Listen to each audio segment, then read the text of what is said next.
છોટાઉદેપુર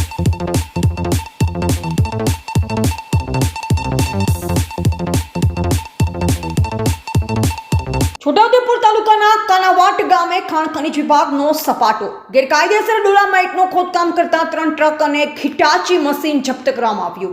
ડોલામાઇટ માફિયામાં ફફડાટ ફેલાયો. ખાણ ખનીજ ખાતાએ 3 ટ્રક અને હિટાચી મશીન સહિત 50 લાખનો મુદ્દામાલ કર્યો જપ્ત.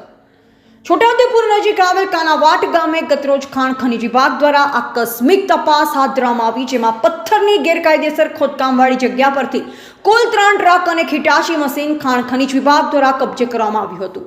જે કડક કાર્યવાહીથી સમગ્ર પંથકમાં ડોલામાઇટ માફિયામાં ભારે ફફડાટ ફેલાયો છે.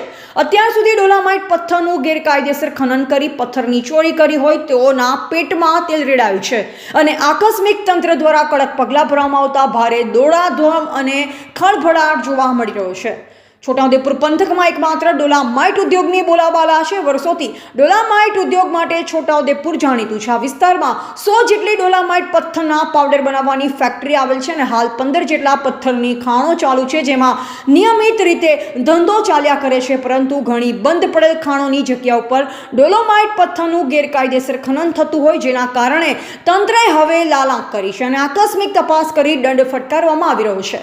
ગતરોજ છોટાઉદેપુર તાલુકાના કાનાવાટ ગામે ખાણ ખનીજ વિભાગ દ્વારા આકસ્મિક દરોડો પાડવામાં આવ્યો હતો અને બિનઅધિકૃત રીતે ચાલતી ડોલામાઇટ ખનીજના ખોદકામવાળી જગ્યા પર તપાસ દરમિયાન ગેરકાયદેસર રીતે ડોલામાઇટ પથ્થરનું ખનન અને વહન કરતા હોય તેમ ધ્યાને આવ્યું હતું અને તાત્કાલિક કાર્યવાહી હાથ ધરવામાં આવી, જેમાં કુલ 3 ટ્રક પથ્થર ભરેલી અને હિટાચી મશીન ઝડપી પાડવામાં આવ્યા. બિનઅધિકૃત રીતે ખોદાતા ડોલામાઇટ પથ્થર બાબતે કુલ 50 લાખનો મુદ્દામાલ જપ્ત કરવામાં આવ્યો હતો.